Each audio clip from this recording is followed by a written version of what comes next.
Hello दोस्तों, आपके अपने यूट्यूब चैनल एजुकेशन में स्वागत है। मैं कौशल कुमार। आज एनसीएफ 2005 पर चर्चा करें। एनसीएफ है क्या? बहुत सारे बच्चे पूछते हैं एनसीएफ है क्या। एनसीएफ का पूरा नाम है नेशनल करिकुलम फ्रेमवर्क। इसमें 2005 लगे हुए हैं। राष्ट्रीय पाठचर्या की रूपरेखा 2005। 2005 लगने का मतलब है कि इससे पहले भी आया होगा, तो ये 4 बार आ चुके हैं। कब कब आए हैं?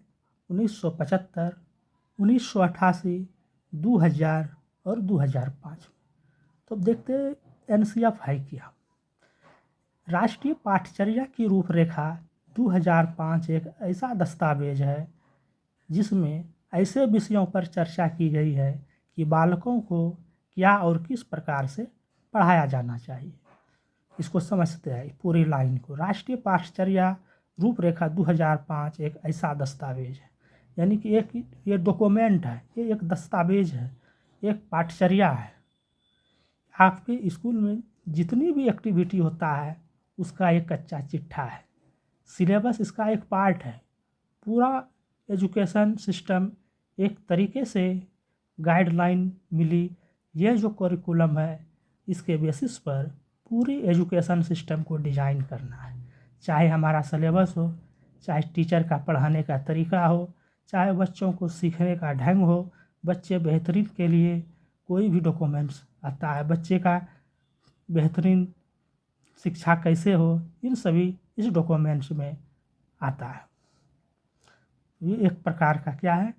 दस्तावेज है। अब आगे चलते हैं। राष्ट्रीय पाठचर्या की रूपरेखा 2005 के मार्गदर्शी सिद्धांत। इसका मार्गदर्शी सिद्धांत क्या है?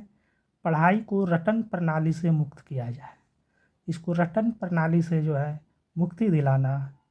दूसरा है पाठचर्या पाठ्यपुस्तक केंद्रित ना हो, यानी पाठ्यपुस्तक सिर्फ केंद्रित ना हो। पाठचर्या का मतलब ही होता है कि क्लास के अंदर की एक्टिविटी एवं क्लास के बाहर की एक्टिविटी को मिलाकर पाठचर्या बनते हैं। जैसे क्लास के अंदर जो पढ़ते हैं, बुक सिलेबस पढ़ते हैं, उससे परीक्षा पास करते हैं, वो पाठ्यचर्या नहीं, वो एक पाठ्यक्रम है। और पाठ्यक्रम के अलावे जो स्कूल में एक्टिविटी होती है, किसी प्रकार की खेल कूद या कोई पार्टिसिपेट, कई तरह के विज्ञान मेला, बाल मेला, ये एक तरह से जो है पूरे कुल मिलाकर इसे पाठचर्या कहते हैं। तो पाठचर्या सिर्फ पाठ्यपुस्तक केंद्रित न हो, पूरे जो है उसका ध्यान रखा जाए, मानसिकता का भी ध्यान रखा जाए, शारीरिक विकास का भी ध्यान रखा जाए, तो उसे पाठचर्या के अंतर्गत आते हैं। नेक्स्ट है विद्यालय में दी जाने वाली शिक्षा को विभिन्न प्रकार की गतिविधियों से जोड़ा जाए। विद्यालय में जो शिक्षा दी जा रही है उसे विभिन्न प्रकार के गतिविधि से जोड़ा जाए, जिससे कि ये शिक्षा बोझ न बने, ये आसान से आसान शब्दों में समझें, रटने पर जोर न दिया जाए। इस प्रकार से ये इस शिक्षा देनी है। नेक्स्ट, राष्ट्रीय मूल्यों के प्रति आस्थावान विद्यार्थी तैयार किया जाए। राष्ट्रीय मूल्य के प्रति जो है आस्थावान, राष्ट्र के विकास, राष्ट्र के निर्माण, राष्ट्र की प्रगति, राष्ट्र की निखारना कैसे हो, इस तरह के आस्थावान विद्यार्थी तैयार किया जाए। कुल मिलाकर राष्ट्रीय पाठचर्या रूपरेखा 2005 का जो मार्गदर्शन है वो जो है शिक्षक केंद्रित नहीं है, बल्कि विद्यार्थी केंद्रित है, बाल केंद्रित है। इसमें करके सीखने पर, ग्रुप में सीखने पर, समूह में सीखने पर, एक दूसरे के सहयोग से सीखने पर, प्रोजेक्ट मेथड के थ्रू सीखने पर, एक्टिविटी से करके सीखने पर, उसके रियल लाइफ में प्रॉब्लम सॉल्विंग से जोड़कर सीखने पर बल दिया गया है, ताकि उससे जो है बच्चे के जो विकास हो, उससे मौलिक विचार बाहर आए, उसके एक विचार बाहर आए। करके सीखेंगे तो उससे एक अलग विचार निकलेंगे। यानी कि रचनावाद पर पूरी तरह से ध्यान दिया गया है बाल केंद्र शिक्षा में। और यही बातें जीन पियाजे भी कहते हैं, वाइगोत्स्की भी कहते हैं।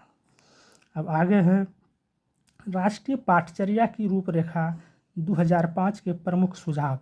सुझाव वही है, बालक सक्रिय यानी कि चाइल्ड एक्टिविटी है वह स्वयं से जाने और सीखे और नई नई चीज़ों को आजमाएं, जोड़ तोड़ करें, गलतियां करें और स्वयं सुधार करें। गलतियां भी बहुत ज़रूरी होते हैं बालक के लिए कि आगे सुधार हो। गलतियां करेंगे तभी वो सीखेंगे क्या सुधार करना है, क्या नहीं करना है। इस तरह से गलतियां को एक पॉजिटिव वे में देखा जाता है स्टूडेंट के, कि गलती करेंगे तो वो स्वयं सुधार करके सीखेंगे। आगे है सीखना सक्रिय सामाजिक गतिविधि है। सीखना एक सक्रिय है, वो सामाजिक गतिविधि है। लर्निंग एक्टिविटी जो है एक सामाजिक गतिविधि है, समाज में रहकर सीखते हैं, समाज से बहुत कुछ सीखते हैं बच्चे। ये एनसीएफ की कहना है। नेक्स्ट देखते हैं। सीखने में यांत्रिकता नहीं होनी चाहिए, यानी कि सीखने में बार बार एक ही चीज़ का प्रयोग नहीं होनी चाहिए। सीखने को डर और अनुशासन की जगह आनंद व संतोष से जोड़ा जाए, यानी कि किसी भी चीज़ को सीखने के लिए उसे डर की भावना पैदा न कर दिया जाए।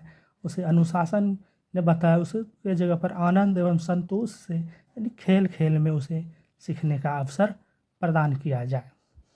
बालक को स्कूल, घर, समुदाय आदि सब जगह महत्वपूर्ण माना जाए और उसकी भाषा, संस्कृति को भी सम्मान दिया जाए। यानी कि बालक को जो है स्कूल, घर, समुदाय सभी जगह जो है महत्वपूर्ण माना जाए और उसकी भाषा को, उसकी संस्कृति यानी कल्चर को भी सम्मान दिया जाए। यानी कौन से कल्चर से कौन से बच्चे मिले हैं, कोई पहाड़ी क्षेत्र से आते हैं, कोई शहरी क्षेत्र से आते हैं, कोई ग्रामीण क्षेत्र से आती है, उसकी भाषा और उसकी संस्कृति का जो है मजाक न बनावे, उसका सम्मान किया जाए। प्राथमिक स्तर यानी प्राइमरी लेवल पर पाठचर्या की सभी गतिविधि में भाषा व गणित का महत्वपूर्ण स्थान माना गया है। यानी कि प्राथमिक स्तर पर 1 to 5 पर पाठचर्या सभी गतिविधि में भाषा व गणित का प्रमुख स्थान माना गया है। बहुभाषी कक्षा शिक्षण 3 भाषाओं यानी त्रिभाषा सूत्र की वकालत करता है। बहुभाषाई क्षेत्र बहुत सारे भाषाएं वाले क्षेत्र होते हैं। कहाँ पर हिंदी में पढ़ा जाता है, कहीं इंग्लिश में, कहीं उर्दू में, कहीं बंगाली में। इनमें से कई 3 भाषाओं का सूत्र की वकालत करता है। इसमें भाषा के 4 कौशल की बात की गई है। सुबोपाली, सुबोपाली का मतलब होता है शॉर्टकट में सु से सुनना, बो से बोलना, पो से पढ़ना, ली से लिखना। यानी कि भाषा के 4 कौशल है। ये परीक्षा में आते हैं, हिंदी में भी पूछ दिए जाते हैं कि भाषा के कितने जो है स्तर है। तो भाषा के जो है कौशल 4 तरह के हैं: सुनना, बोलना, पढ़ना और लिखना। किसी भी प्रकार की सूचना को ज्ञान मानने से बचा जाए। किसी भी प्रकार की जो सूचना है उसे ज्ञान न माने। ज्ञान जो है अपने आत्म जन्म लेते हैं, अपने नए विचार से जन्म लेते हैं। रचनावाद में ज्ञान की बात कही गई है। तो किसी भी प्रकार के सूचना, इन्फॉर्मेशन को ज्ञान मानने से बचा जाए। विद्यार्थियों को दी जाने वाली शिक्षा में शिक्षण सूत्र जैसे विद्यार्थियों को दी जाने वाली शिक्षा में जो है ज्ञात से अज्ञात की ओर, यानी कि जो पहले से जानकारी है उसको जोड़ते हुए आगे की शिक्षा दी जानी चाहिए। ज्ञात से अज्ञात की ओर जानी चाहिए। मूर्त से अमूर्त की ओर।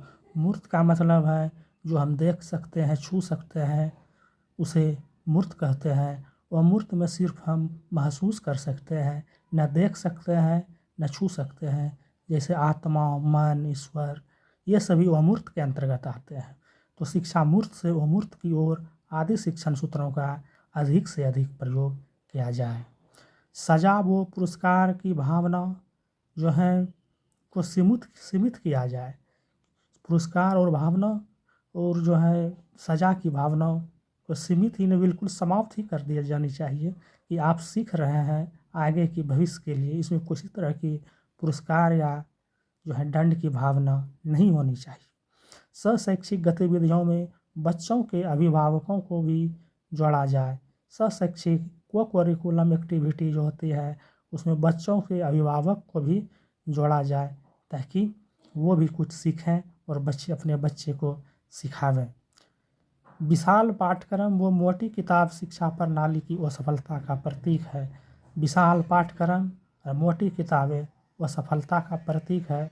उसके बदले में जो है कोकुलर एक्टिविटी करा करके और एक जो है बाहरी दुनिया से शिक्षा को जोड़कर, पर्यावरण से शिक्षा को जोड़ करके उसे पढ़ाया जाए। सिर्फ भारी भरकम बोझ वाली बुक दे करके शिक्षा नहीं दी जाए। आगे है मूल्यों को उपदेश देकर नहीं, वातावरण देकर स्थापित किया जाए, जो मैं पहले ही बता चुके हैं। पुस्तकालय में बच्चों को स्वयं पुस्तक चुनने का अवसर दें। कौन सी पुस्तक उसे चुन रहे हैं, वो जो चुनेंगे, जो उसे समझ में आएंगे वह चुनेंगे। उसे बोझिल न करें कि ये पुस्तक पढ़ें या वो पुस्तक पढ़ें। उसे जो अच्छा लगेंगे वो पुस्तक पढ़ेंगे। आगे है सांस्कृतिक कार्यक्रमों में मनोरंजन के स्थान पर सौंदर्य बोध को बढ़ावा दें। मनोरंजन चीज़ को छोड़कर सौंदर्य बोध, एस्थेटिक सेंस को बढ़ावा देनी चाहिए। शिक्षकों को जो है अकादमिक संसाधन व नवाचार आदि समय पर पहुंचाया जाए। नवाचार मतलब नए नए चीज़ जो निकल रहे हैं, नई नई जानकारी जो है नए नए समझ के साथ वो उसे पहुंचाए। ये शिक्षकों को अकादमिक संस्था और नवाचार आदि से पहुंचाने के लिए कहा जाता है NCF 2005 में। आगे है समुदाय को मानवीय संसाधन के रूप में प्रयुक्त होने का अवसर दें। मानसिक स्तर एवं योग्यता एलिजिबिलिटी के अनुसार पाठ्यक्रम का निर्धारण करें। बच्चों का मानसिक स्तर, क्षमता, योग्यता, इस सब को ध्यान में रखते हुए उसका जो है पाठ्यक्रम को, सिलेबस को तैयार किया जाए। बालक में चहुमुखी विकास, ऑल राउंड डेवलपमेंट पर आधारित पाठचर्या हो, जैसे कि पहले बताए शारीरिक विकास, मानसिक विकास, नैतिक, चारित्रिक, विभिन्न तरह के विकास, उसका जो है उस तरह के आधार पर पाठचर्या बननी चाहिए। सभी विषयों हेतु समावेशी वातावरण तैयार करें। समावेशी वातावरण मतलब, समावेशी मतलब होता है सबको एक समान वातावरण में पढ़ाया जाना चाहिए। चाहे वो गरीब का बच्चा हो, अमीर का बच्चा हो, एक ही स्कूल में, एक ही छत के नीचे और एक ही शिक्षक के द्वारा, जो शिक्षक सबको पढ़ाते उसी शिक्षक के द्वारा सभी विद्यार्थियों को पढ़ाया जाता है। उसे समावेशी शिक्षा के अंतर्गत रखा जाता है। NCF 2005 जो है 5 विधियों पर जोर देता है। पहला करके सीखना, निरीक्षण विधि, परीक्षण विधि, सामूहिक विधि एवं मिश्रित विधि। इन 5 विधियों पर जोर देता है। बच्चे को करके सीखने पर, लर्निंग बाय डूइंग, खुद से करने देने पर, उसे अपने से जब करेंगे तो रचनावाद यानी क्रिएटिव में भी यही बात कही गई है। यही बात जो है जॉन डेवी ने कहा है, करके सीखने की उसे अवसर दिया जाए। निरीक्षण विधि, परीक्षण विधि, समूह में रह के सीखने की विधि, मिश्रित विधि आदि पर जोर देनी चाहिए। NCF 2005 में शिक्षक के प्रति दृष्टिकोण ज्ञान का स्रोत नहीं बल्कि एक ऐसा सुगम करता है जो सूचना को अर्थ बोध में बदलने की प्रक्रिया को विभिन्न उपक्रमों द्वारा बच्चों हेतु जो है सहायक हो।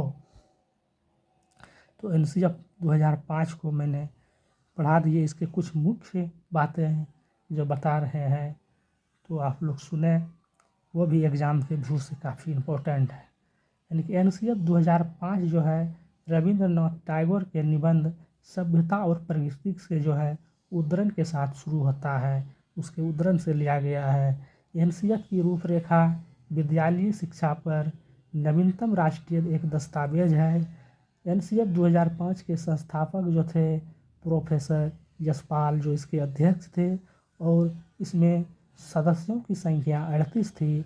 NCF का जो है सूत्र है मेन, जो NCF बनाने का जो मेन जो है पर्पस है वो ये है कि बिना भार के अधिगम, यानी कि लर्निंग विदाउट वर्डन, लर्निंग विदाउट वर्डन पर जो है पूरे NCF का एक ही सार है कि लर्न विदाउट बर्डन, यानी बिना भार के शिक्षा, बिना बोझ के शिक्षा दी जाए, जिससे कि बच्चे में ऑल राउंड डेवलपमेंट हो, उसे बोझिल न बनाया जाए, उसे मानसिक स्तर पर प्रताड़ित न किया जाए। ये NCF का कहना है। NCF का जो मोस्ट इम्पोर्टेंट पॉइंट एक और है कि पूछा जाता है एग्ज़ाम में, NCF की कार्यशाला NCERT द्वारा नई दिल्ली में है, तो एनसीएफ का मुख्यालय कभी कभी पूछ लिया जाता है वो कहाँ है, तो वो नई दिल्ली में है। तो यहाँ पर एनसीएफ को मैंने ख़त्म कर दिया है। अब लगभग सीडीपी ख़त्म हो गया है। नेक्स्ट में अब हम प्रीवियस ईयर को क्वेश्चन को करेंगे और ऑप्शन को कैसे छांट करके जो है सही जवाब देना है उसको भी मैं नेक्स्ट वीडियो में बताएंगे। तब तक के लिए धन्यवाद। आप लोग अच्छे से तैयारी करें। Thank you so much.